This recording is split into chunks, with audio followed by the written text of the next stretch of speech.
Salut à tous les mobeurs, aujourd'hui on se retrouve pour une nouvelle vidéo assez sympa. Comme vous l'avez vu dans le titre, je vais vous apprendre à comment diagnostiquer une panne moteur. Donc ça peut être une prise d'air. Pour cette vidéo, ça sera une prise d'air.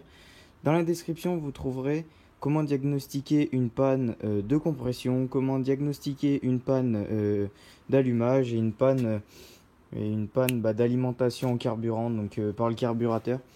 Donc, si jamais vous n'avez pas tous les problèmes qui sont en description, ça peut être une prise d'air.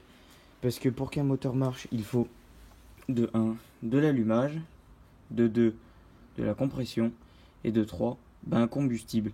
Donc, si vous avez le combustible et vous avez de la compression, testez votre allumage. Donc, c'est vraiment simple. Vous allez enlever l'antiparasite, vous allez enlever la bougie, vous allez mettre le filetage de la bougie contre la culasse ou contre la masse, donc contre la culasse, et vous allez faire tourner votre volant magnétique et vous allez voir si vous avez de la compression, de l'allumage, excusez-moi.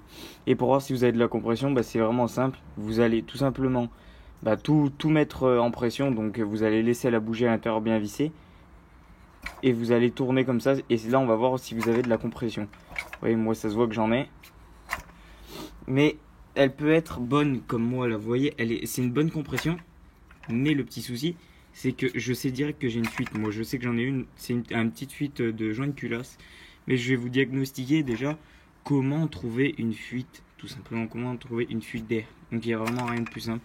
Pour ça il vous faut tout simplement du nettoyant frein ou alors un liquide inflammable mais sous pression pour que ça fasse en pulvérisation comme ça et ça fasse pas un gros nuage, parce qu'il faut être assez précis.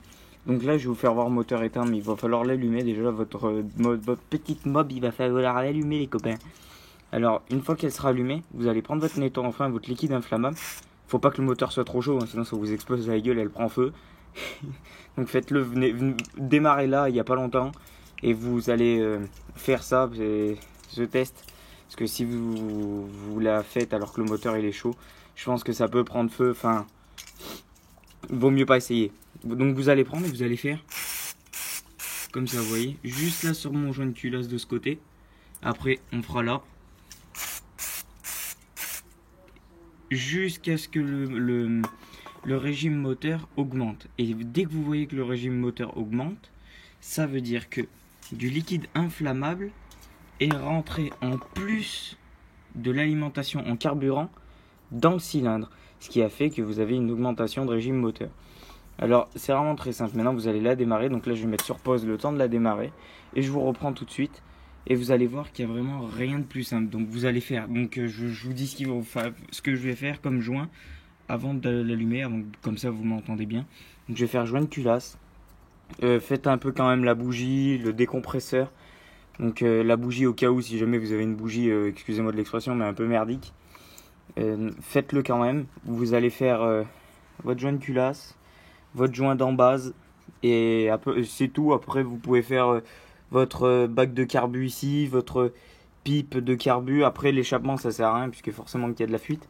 Mais bon, faut pas que ça soit trop gros non plus. Mais vous allez faire votre pipe d'admission, la bague ici, la bague de carbu. Vous allez faire tous les joints moteurs, c'est tout. Donc regardez bien ce que je fais. Maintenant je parlerai plus parce que ça sert à rien. Vous allez pas m'entendre de toute façon avec la bécane qui tourne. Donc je vous ai expliqué comment faire. Regardez bien. Donc oubliez pas qu'il faut vraiment être précis. Genre juste ici, on attend. Après juste ici, on attend. S'il y a toujours rien qui augmente, hop, joint d'en base. S'il n'y a rien, hop, on passe à un autre joint. Mais on attend, on fait pas vite comme ça. Faut vraiment attendre. Estimez 10 secondes. Vous faites 3 fois là. 3 fois le joint de culasse. Vous attendez 10 secondes. Une fois. Vous attendez 10 secondes. Vous recommencez. Vous attendez 10 secondes. Vous recommencez. Vous passez à l'autre côté. Passez à l'autre côté. Et vous repassez à l'autre côté. Vous voyez ce que je veux dire. Soyez vraiment très précis dans ce que vous faites. Au moins mieux vous serez précis, mieux ça sera pour la panne. Vous allez plus vite la trouver, croyez-moi. Donc sur ce, c'était Alpha Mober. J'espère que cette vidéo vous aura plu. Allez, ciao.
moi j'ai trouvé ma panne.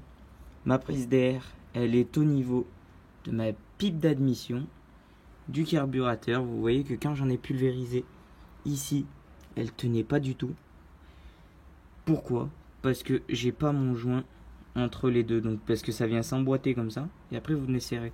Normalement, il faut ici, là, à peu près par là, une petite bague d'étanchéité en plastique ou en caoutchouc qui vient faire justement étanchéité.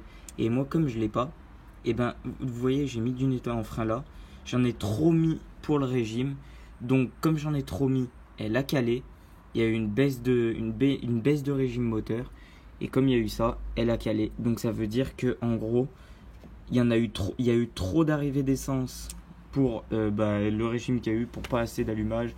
Bref, c'est un petit peu compliqué, je vais pas vous expliquer ça dans cette vidéo, mais c'est pour ça que du coup elle a calé, parce qu'il y a eu une fuite d'air, donc du coup une prise d'air, il y a eu trop de combustible d'un coup, et le moteur n'a pas, il a pas voulu, hein. Donc du coup, voilà, donc vous allez me dire, mais pourquoi vous avez votre régime moteur trop haut comme ça? Pourquoi j'avais mon régime moteur beaucoup trop haut? Alors c'est vraiment simple, c'est que moi, comme elle tient pas le ralenti, enfin, à cause de cette prise d'air, elle tenait pas le ralenti. Alors du coup, j'ai serré ma vis de ralenti, pas à fond, mais je l'ai serré quand même assez pour que je puisse tout simplement démarrer. Donc si jamais vous êtes dans le même cas qu'un régime bas, donc un régime moyen, donc un régime normal, vous n'arrivez pas à la faire démarrer, pour le test, je sais que c'est pas bien, mais augmentez votre régime, pas à fond non plus pour pas péter la vis dedans, mais vous la mettez jusqu'à ce que le ressort ressemble à peu près à ça. Au moins vous arriverez à la démarrer. Et faites-le pas longtemps, essayez de vous dépêcher un peu. À la place d'attendre 10 secondes, vous attendez 5 secondes. Et puis ça ira très bien. Faites comme je viens de faire. Et j'espère que vous allez trouver votre panne. Dites-moi dans les commentaires si vous avez aimé cette vidéo. Et n'oubliez pas que si c'est pas une panne, là vous avez rien, vous êtes appliqué, vous avez refait le test plusieurs fois. Si vous avez aucune prise d'air, ça peut être tout simplement un problème de compression. Donc je vous ferai voir ça dans une vidéo je vous mettrai le lien dans la description. Ça peut être un problème d'allumage, donc je vous mettrai la vidéo en description, et un problème d'alimentation au carburant. Donc je vous mettrai ça dans la description. J'espère que cette vidéo vous aura plu. C'était Alpha Bob. J'espère que la vidéo vous aura plu. Et ciao!